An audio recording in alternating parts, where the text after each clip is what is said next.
Thanks for joining me for another video today. I'm Doug Gardner, and I've got something I know will help you take your wildlife filmmaking to the next level. And it's things that no one else is talking about. So a few days ago, I was out filming wood ducks. It was a really great morning. The birds were there. They were active. They were fairly close to me, and the light was gorgeous. The drakes were in full breeding plumage, so I couldn't really ask for a better morning. But as I sat there for several hours filming, I started thinking about my techniques that I never actually think about because it's kind of become second nature to me now.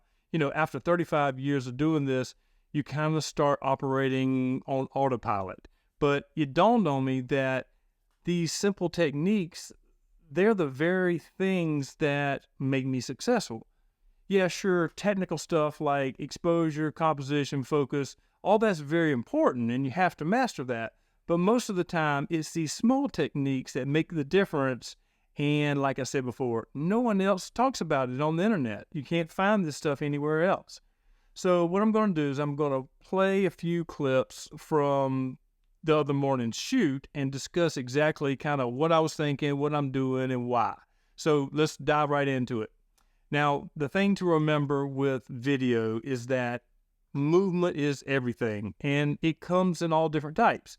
It can be movement, physical movement, like created by the camera as you're panning with the subject.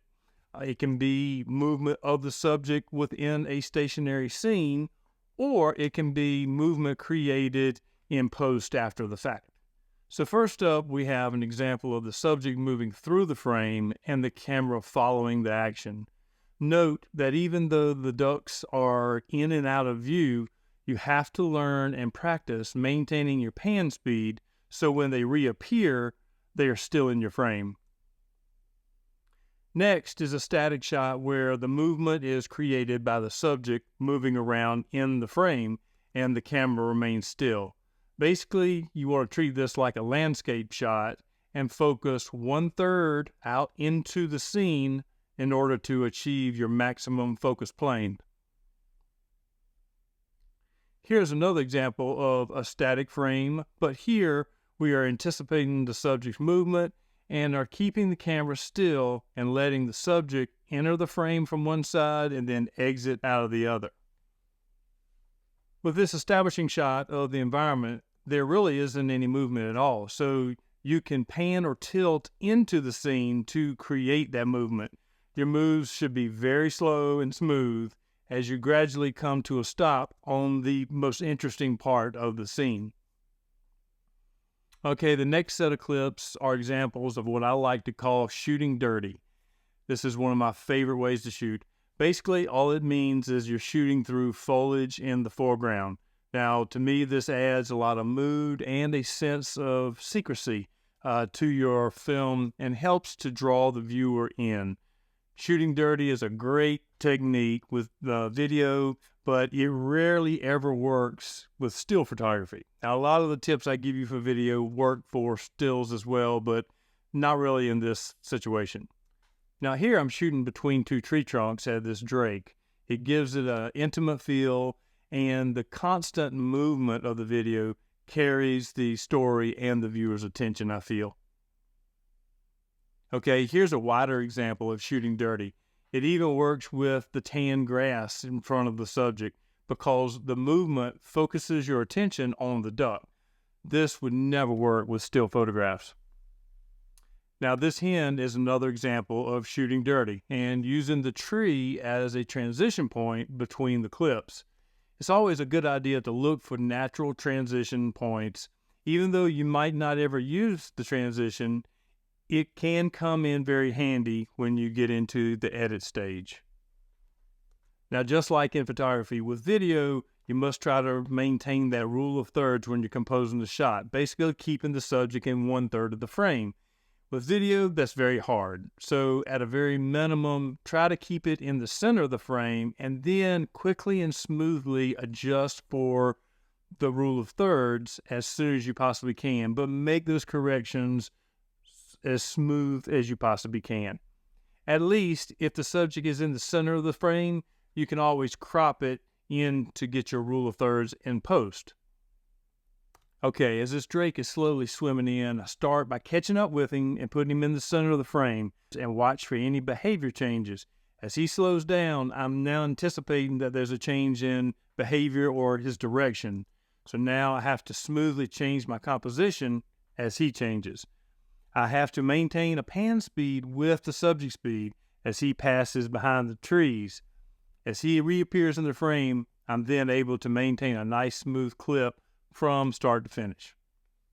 Okay, now here the hen swimming in from the right, keeping her in 1/3 of the frame. I notice her behavior change, possibly turning back to the right, so I'm ready and smoothly recompose the frame. Now she swims to the right and she's in 1/3 as the drake comes into play now. Now also watching his behavior tells me he's going to follow. So I slow my pan down and notice right here, I also seamlessly shift my focus to him and now onto the second drake. Okay, so our hen has found a log to perch on, and I have her in 1/3 of the frame, left of center, and carefully watching her behavior. As soon as I saw her lift her leg with a slight body twist, I'm now anticipating she might do something different or she may turn back to the left.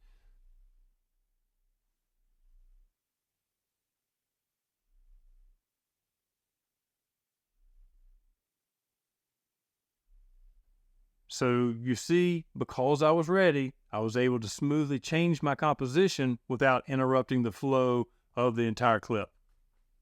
Here we have a beautiful pair of wood ducks preening on a log. The shot looks great, but I felt like it could be better if I added more water instead of being so tight on the log.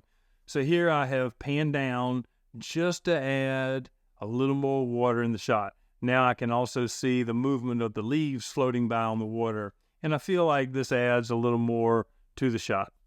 Now, when shooting a sequence, it's absolutely critical that you shoot variations of each scene. Basically, you want different shot sizes of everything you can possibly get. Your wide shot shows the subject in its environment. So think of it as a landscape shot with an animal in it. Your mid shot will be the subject. It takes up 1/3 to half of the frame. Your tight shot, that will be pretty much the animal completely filling your frame. And then we have a detail or a close-up shot. And basically that is part of the animal filling your frame, like an eyeball, a mouth, a hoof, something like that. Now later in the morning, the birds actually started flying up onto a leaning tree only a few feet in front of me. At that point, started with the mid shot, which shows 2 drakes. Then I zoomed in for a tight shot of the single drake. I also noticed that there was a hen further down the log, so then I got this mid shot of the drake and the hen. Now this is also an example of shooting dirty, but it's one that, in my opinion, doesn't work because there is a huge stump right between me and the ducks, and it falls right in the center of the lens, and for me, it just doesn't work. At this point, I decided to take advantage of the single drake in good light with a nice clean foreground. So as cinematographers or photographers, we're always looking for those special moments, right? Here's a great example of capturing behavior. This is called mutual preening, which is actually a sign of affection. Very nice.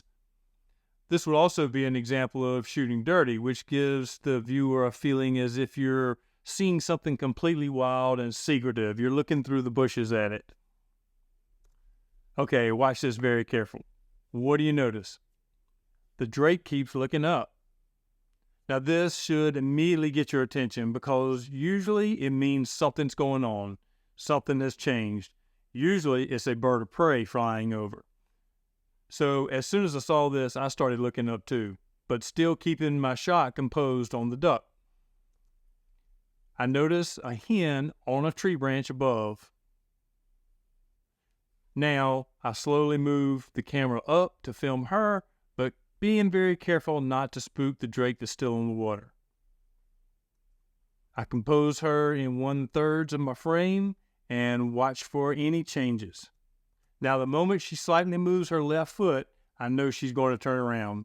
So now I'm ready to move smoothly, allowing her to fly through the frame. So that was just a few short clips from my shoot. I felt like this could be a very important learning moment for you, hoping that you could take something away from this. These are the little things that are so critical to successful cinematography, even photography, but no one ever talks about this stuff. It's fieldcraft. The takeaway from this is that you have to continuously watch your subject closely for the slightest changes in order for you to be able to react, follow, compose, and even focus on your subject smoothly without interrupting your clip. If you find these videos helpful, please hit that like button and don't forget to subscribe to the channel. It helps us bring videos that you've been asking for. Thank you.